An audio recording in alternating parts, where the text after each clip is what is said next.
TV7 Israel News is made possible thanks to your generous donations. Shalom and good evening. This is TV7 Israel News broadcast to you from Jerusalem. And in today's top stories, Israel marks its annual Remembrance Day, commemorating the 24,213 fallen Israeli troops and 4,255 Israeli victims of terror and acts of hostility.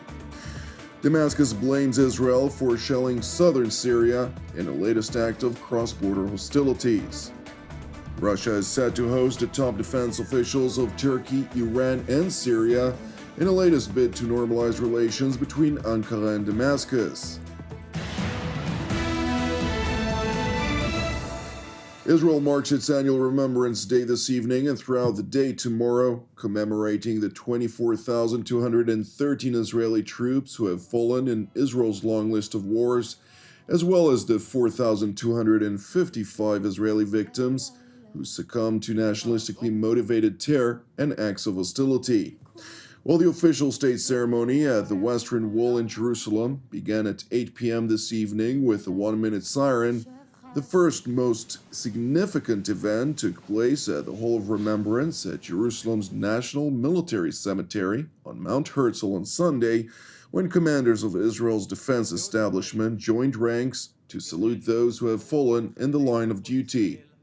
Among others, directors of the ISA and the Mossad delivered their respective remarks, as part of which they highlighted the essence of sacrifice which shapes their respective organizations to date.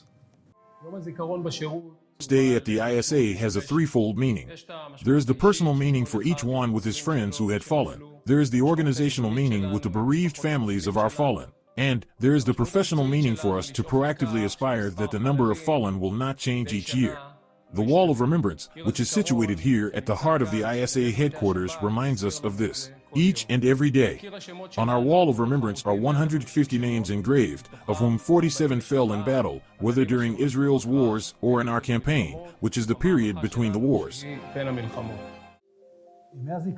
Days of Remembrance are a reminder of the essence of the Mossad's activities. Since its creation, the Mossad leads in schemes and determination in covert activities for the sake of Israel's security and that of the Jewish people.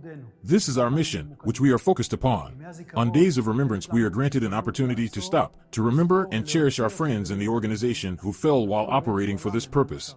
On Remembrance Day, we will remember our fallen, those who remain in enemy states and for which we maintain a moral duty, first and foremost, to return their bones for burial in Israel.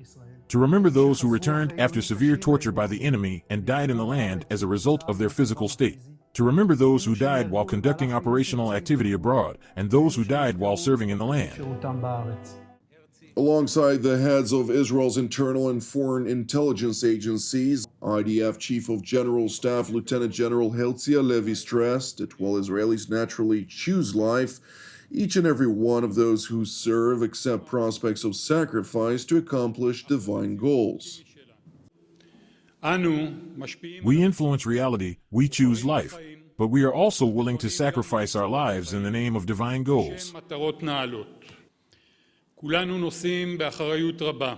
We all carry with much responsibility the security of the State of Israel and its citizens in the heart of a region that is saturated by threats and in a complicated time period.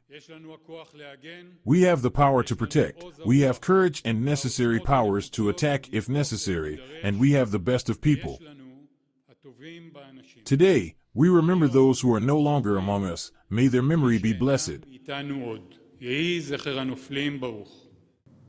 Meanwhile, at the Prime Minister's office in Jerusalem, Prime Minister Benjamin Netanyahu and his wife Sarah hosted a group of orphans, widows, and bereaved siblings who had lost their fathers, mothers, spouses, brothers, or sisters in the line of duty in defense of the State of Israel and its peoples. I'm here now for my 16th year. It frequently happened that I had sent men into battle or on very dangerous missions, and not even once do I send them there without thinking about you. That is, the families that will pay the price afterward. It does not prevent me from doing this, but it means that when you do so, you always think about the price. and do not do so lightly.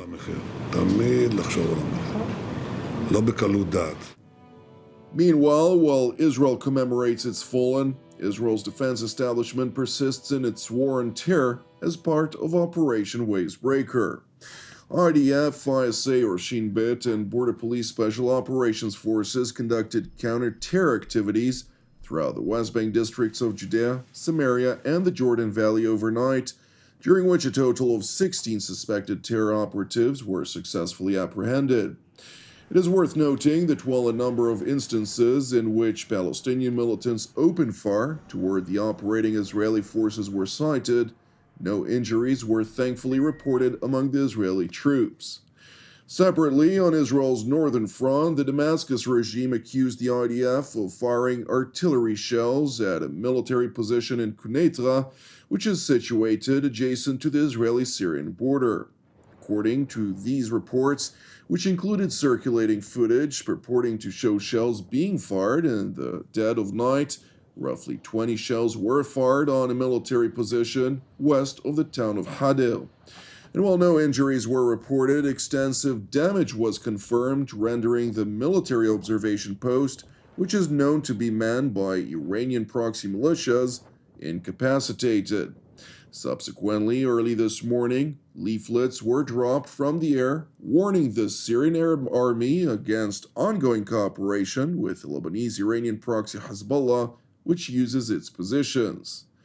It is worth noting that while TV7 corroborated the details of this report, including the IDF's shelling of the Syrian observation post, the IDF spokesperson's unit was unwilling to confirm or deny its alleged responsibility in response to TV7's request for comment. Meanwhile, it is also important to highlight that while Iran's growing influence over the Damascus regime is apparent, Damascus itself is evidently reaping fruits from Tehran's recent rapprochement with Riyadh under Chinese mediation. After more than a decade in which the Assad regime faced regional isolation, a major signal indicating an end to its pariah status included a trip by Syrian Foreign Minister Faisal Mikdad to the Kingdom of Saudi Arabia on April 12th, and a subsequent trip by Riyadh's top diplomat Prince Faisal bin Farhan Al Saud to Damascus on April 18th. In tandem, Gulf Arab foreign ministers and their counterparts from Egypt, Iraq, and Jordan held a meeting in the Saudi city of Jeddah to discuss Syria's possible return into the Arab fold. And while the majority of Arab states are seemingly supportive of the move, chief opposition emanates from Qatar. Regarding the state of Qatar, I have made its position clear in different forums. There were reasons for the suspension of Syria from the Arab League and the boycott of the Syrian regime in that time. And these reasons still exist, according to us in the state of Qatar. It is true that the war has stopped, but Syrian people are still displaced. There are innocent people in prisons. There are many things. We don't want to impose solutions on the Syrian people. The people need to reach them. There must be a political solution for the Syrian crisis. The state of Qatar and its individual decision is not to take any step if there is no political development or solution to the crisis.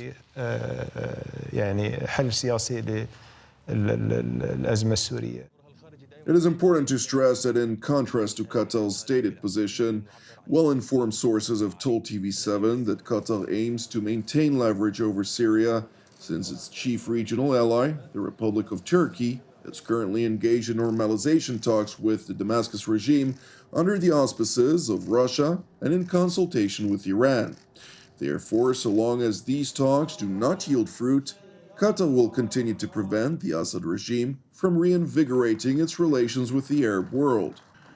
Meanwhile, Turkish Defense Minister Hulusi Akar revealed this morning that Moscow is set to host the defense ministers of Turkey, Syria, Iran, and Russia for a meeting on matters related to relations between Damascus and Ankara tomorrow.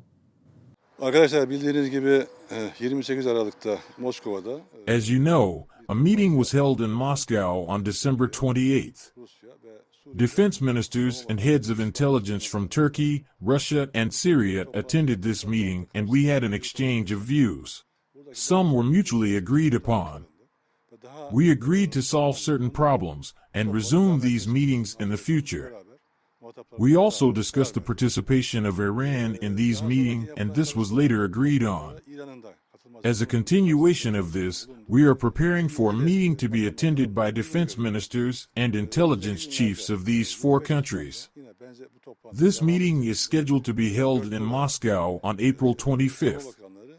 Our aim is to solve the problems through negotiations and to bring peace and tranquility to the region as soon as possible. We maintain our relations within the framework of mutual respect. As Turkey and the Ministry of Defense, we are making effort to contribute to peace in the region as much as we can.